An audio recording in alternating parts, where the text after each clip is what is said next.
जय श्री राम, जय माता दी। मित्रों, मैं हूं वीरेंद्र सिंह और आप लोग देख रहे हैं समाधान न्यूज़ 24। मैंने आपसे वादा किया था कि जो सनातन से जुड़े हुए कुछ विशेष विषय हैं उन पर मैं आपके साथ, कुछ लोगों के साथ, जो विशेषज्ञ होंगे, विषयों के जानकार, उनसे मैं चर्चा करूंगा। आज मैं समाधान न्यूज़ 24 पर लेके आया हूं जाने माने ज्योतिष गुरु श्रीमान रमन जी। रमन जी हमारे बीच में हैं। आपका ज्योतिष का बहुत ज्ञान है, आप साधक भी हैं। आपने बहुत एकांत में रह के भी साधना की है और बहुत सारे आपके जो संतों के साथ, साधुओं के साथ आपका बड़ा निकट का मतलब सत्संग रहा है। यहाँ तक कि जो भारत की जो सनातन संस्कृति है उसकी बहुत सारी विद्याएं हैं, तंत्र हैं, मंत्र है, इनका क्या महत्व है जीवन में और किस प्रकार से कर्मकांड के नाम पर लोगों को भटकाते हैं, उसके बारे में भी आपको पूर्ण जानकारी है। आज हमारे समाधान न्यूज़ 24 पर आपका स्वागत है रमन जी। और मैं आज आपसे चर्चा करने वाला हूं जो राम मंदिर का जो ये 500 साल का हमारा संघर्ष था, ये संघर्ष में जो है आज हम कामयाब हुए। न्यायालय के आदेश पर जो है निर्णय हुआ, न्यायालय ने भी देखा, साक्ष्य देखे और साक्ष्य के लिए भी संघ ने और विश्व हिंदू परिषद ने और बहुत सारे साधु संतों ने लड़ाई लड़ी। हम ना लेफ्ट में हैं ना हम राइट में हैं, लेकिन हम ये जानते हैं हम भारत की सनातन संस्कृति के साथ हैं। तो आज जो ये 22 जनवरी को मतलब प्राण प्रतिष्ठा हुई है, किस रूप में देखते हैं? सनातन संस्कृति और सनातन धर्म पर क्या इसका इम्पैक्ट आने वाला है? पहले तो सभी सनातन धर्मावलंबियों को जय श्री राधे, जय श्री कृष्णा। और प्रभु राम लला आए हैं तो जय श्री राम के बिना तो कोई बात ही नहीं। हमारी सनातन संस्कृति के आत्मा जो हैं वो भगवान राम ही हैं। और चहल जी, आपको भी बहुत बहुत प्रणाम। जी जी। आप आज इस शुभ मुहूर्त, शुभ घड़ी में आए हैं हमारे पास, जबकि साधकों के लिए बहुत ही विशेष दिन होता है आज का दिन। आज दिन गुरुवार और पुख्य नक्षत्र, गुरु पुख्य और रवि पुख्य का बहुत महात्म होता है। क्या बात। और ये विद्वत जनों को पता है, साधकों को पता है। आपका प्रश्न, आज के दिन अगर देखा जाए तो पूरे भारतवर्ष में कहीं कुछ भ्रांतियां हैं और भ्रांतियां कम है वैसे तो 10-5% लोगों ने फैला रखी हैं, लेकिन चारों तरफ 90% आप ये देखिए उत्सव का माहौल चल रहा है। जी जी। भगवान राम लला अयोध्या में पधार चुके हैं जी। हम सभी को दर्शन दे रहे हैं जी। और हम सभी का सौभाग्य है कि पिछले 500 वर्षों के संघर्ष के पश्चात, संघर्ष में हम लोग तो इतना सम्मिलित नहीं रहे हैं जी। हम तो बस जितना हो सकता है अपनी आयु के हिसाब से जी थोड़े बहुत ही सम्मिलित रहे हैं, लेकिन 500 वर्षों में जितने बलिदान दिए गए हैं जी इस राम मंदिर के लिए जी वो अकथनीय है, अवर्णनीय है। पहले तो हमें ये समझना होगा जी, क्योंकि जिन्होंने बलिदान दिया और जिन्होंने त्याग किया वो किस भक्ति भाव में थे, किस भावपूर्ण ढंग से उन्होंने किया, उसको हमारे और आपके बस की बात नहीं है कि समझा जा सके। हम अब उतना ही समझ सकते हैं जितनी भक्ति की भावना हमारे अंदर है। हमने उतना बड़ा बलिदान किया नहीं तो हम नहीं समझ सकते, और ये बात सभी सनातन धर्मियों को समझनी होगी। बहुत बहुत बढ़िया। एक मैं जो कहना चाहूँगा, क्योंकि देखो मैं स्वयं बहुत केंद्र सरकार में, वाजपेयी सरकार में मुझे रहने का अवसर मिला और उस समय में मैं आध्यात्मिक जगत में था और मैं निराकार की साधना करता था। बाद में कुछ जीवन में घटनाएं ऐसी घटी और मैं बहुत सारी दैवी विद्याओं में गया तो मुझे एहसास हुआ और मैं सत्य की खोज में निकल पड़ा। और मैंने कुछ भविष्यवाणियाँ, जो कि मैं पहले ज्योतिष में विश्वास नहीं करता था, मेरे जीवन में कुछ ऐसी चीज़ें घटी, कुछ लोगों ने मुझे बताई, तो फिर मैंने विश्वास करना शुरू किया और मैंने 2 साल केवल योग, अध्यात्म पर रिसर्च किया। और इस बीच में 5-7 साल पहले मेरा आपसे भी परिचय हुआ और जब आपने बहुत सारी चीज़ें बताई और मुझे आश्चर्य हुआ कि ज्योतिष में इतना मतलब होता है। फिर मुझे जो कि दैवी विद्या है उनसे भी मुझे गुरु होने का मौका मिला। अभी मैं जो बात कर रहा हूँ, जो मेरे भी गुरु हैं परमहंस योगीराज शक्तिपुत्र जी महाराज, उन्होंने कहा था कि भारत को विश्व गुरु बनना है। 1-2 धाराएं भविष्य में काम करेंगी। एक तो होगी धर्म, जैसे महाभारत के युद्ध में 2 पाले खिंच गए थे, एक धर्म का एक अधर्म का। उस धर्म के अधर्म के पाले में बट गए थे। यहाँ तक कि जो अच्छे धर्माचरण करने वाले व्यक्ति भी थे, जैसे भीष्म पितामह थे, द्रोणाचार्य थे, वो भी गलती से भ्रमवश अधर्म के पाले में चले गए।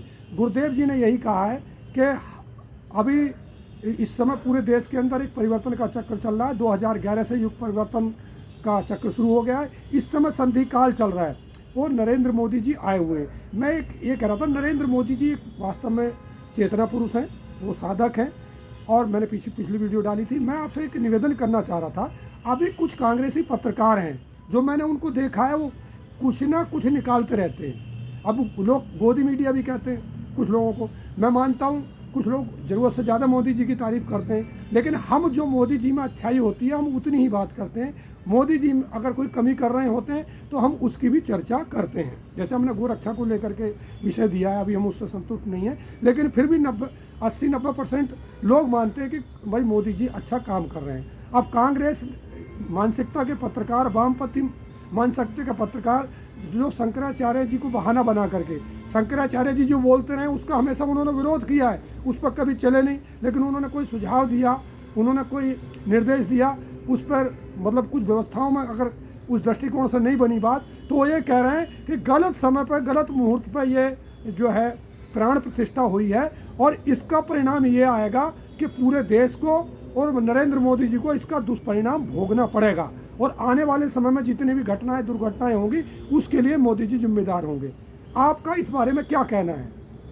मैं सर्वप्रथम तो चाहूँगा कि कुछ लोगों को पहले ये बता दूँ, सब अपने प्रिय सनातन धर्मावलंबियों को बता दूँ, बाकी लोगों की मैं बात नहीं करूँगा। उस वजह से तो सभी सनातनी हैं, लेकिन जो सनातन से प्रेम करते हैं मैं उन्हीं को मानता हूँ। जो सनातन को कुछ अंशों में भी समझते हैं वो मेरे लिए सनातन प्रेमी हैं, बाकी के समझ की बात नहीं होगी। सर्वप्रथम तो ये बता दूँ कि ये तमाम प्रकार की जो भ्रांतियाँ फैलाई गई और तमाम विवाद हुए, उसमें बहुत से लोगों ने शंकराचार्य जी को भी कुछ उल्टा सीधा कहा, कहीं कुछ किसी ने ट्वीट किया, कहीं फेसबुक के माध्यम से कहीं कुछ किया। तो आप लोग जान लें, मैं बहुत कम शब्दों में आपको बता दूं कि आज ये जो मंदिर आंदोलन जिंदा रहा, उसके पीछे सबसे पहले हमारे परम पूजनीय, आदरणीय, वंदनीय, प्रातः वंदनीय श्री करपात्री जी महाराज ने रामालय ट्रस्ट बना करके और इस मंदिर आंदोलन को जीवित रखा।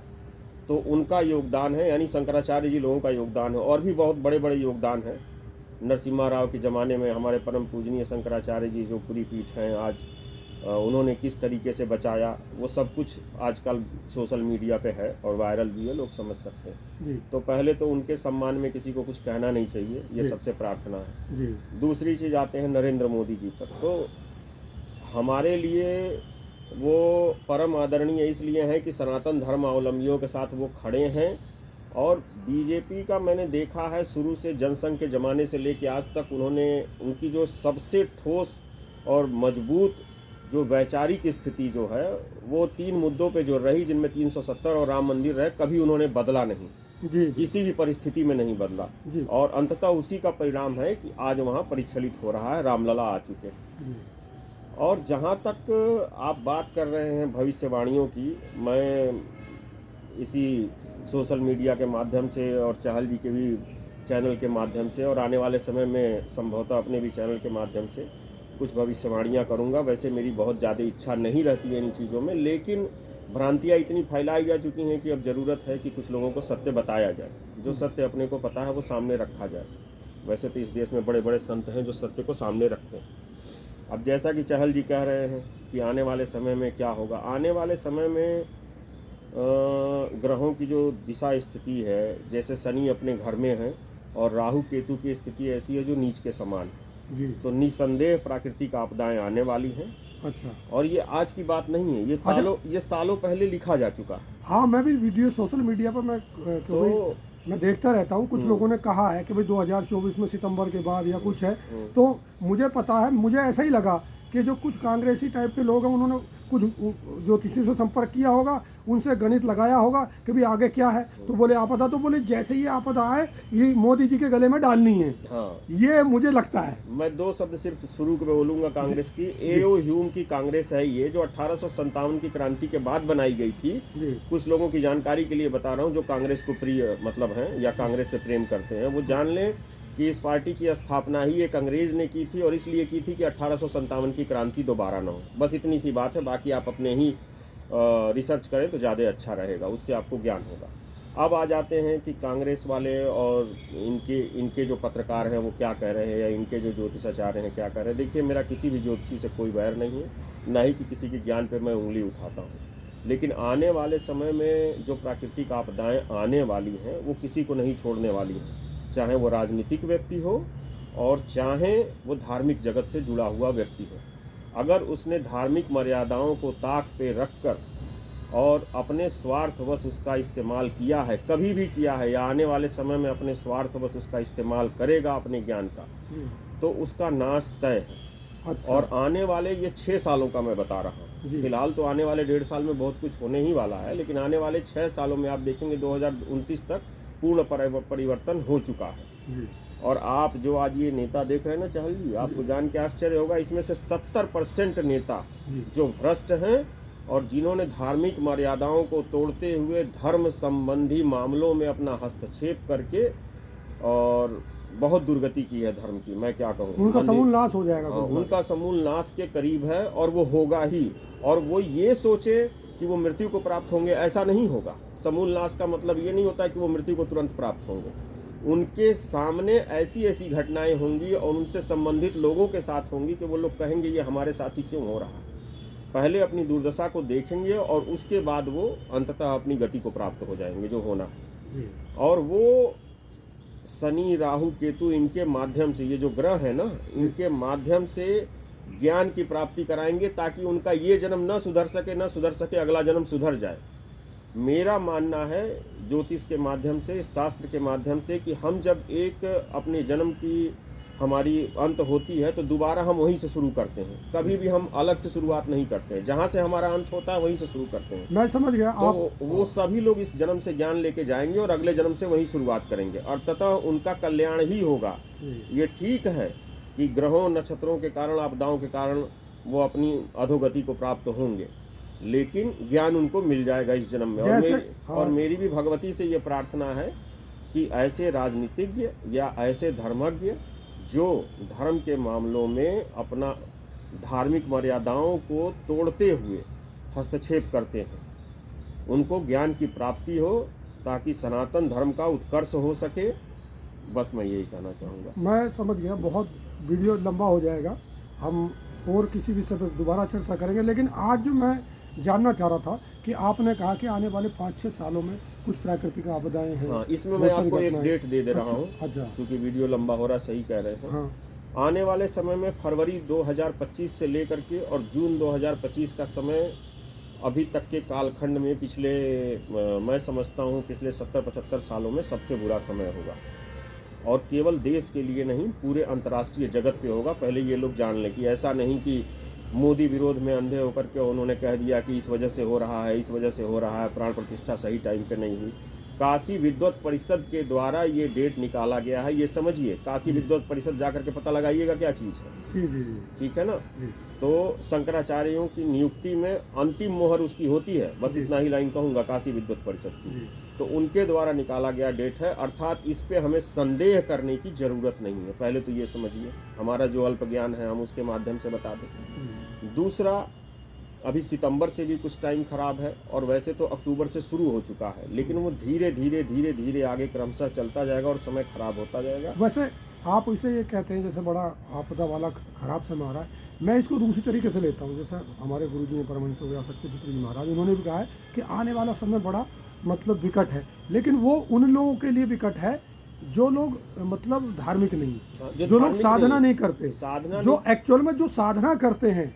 गुरुजी ने भी हमारे कहा कि भाई साधना करो, साधना बढ़ाओ, क्योंकि मजबूत आध्यात्म आने वाले समय में ये जो काल आ रहा है वो आध्यात्मिक लोगों को मजबूती प्रदान करने के लिए आ रहा है और उन लोगों को समेटने के लिए आ रहा है जो अधर्म के रास्ते पे बढ़ रहे हैं। मेरा मानना सही है क्या? एकदम सही है। हाँ। आपने सही शब्द का प्रयोग किया। मैं आपको बता दूं कि पिछले कई वर्षों से इसी के बारे में पूरी पीठ प्रातः वंदनीय परम पूजनीय पूरी पीठ शंकराचार्य जी महाराज भी यही कहते आ रहे हैं कि कम से कम 1 घंटा साधना आप करना शुरू कर दीजिए, तभी इन आपदाओं से आप बचेंगे। ठीक है, बहुत बहुत धन्यवाद आपका। ये चर्चा हो गई। कुल मिलाकर जो लोग भ्रम फैला रहे हैं, आने वाले समय में समय तो जटिल है, प्रकृति ने इसलिए शायद नरेंद्र मोदी जी को चुना है। और हमारे गुरु जी ने, परमहंस शक्तिपुत्र जी महाराज ने कहा है कि ये युग परिवर्तन का समय है और 2011 में उन्होंने दिल्ली में युग परिवर्तन का शंखनाद किया था। उन्होंने कहा आध्यात्मिक शक्तियाँ अब मजबूत होंगी और जो गलत लोग हैं और उन लोगों का पतन होना सुनिश्चित हो जाएगा और समाज जो दिशाहीन हो गया है उनको प्रकृति सबक सिखाने का प्रयास करेगी।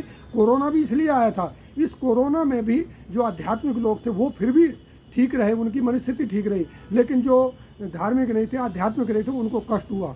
हम जल्दी लौटेंगे नई वीडियो के साथ, रमन जी के साथ दोबारा बात करेंगे। आप इस चैनल को सब्सक्राइब कर लें, आपने सब्सक्राइब नहीं किया। हम आपको आज से कुछ विशेष वीडियो लेकर के आने वाले। इस वीडियो को अधिक लाइक करें, शेयर करें, आगे भेजें। सभी को जय माता दी, जय श्री राम। बहुत बहुत धन्यवाद रमन जी आपका बात करने के लिए। धन्यवाद। जय श्री राधे, जय श्री कृष्ण।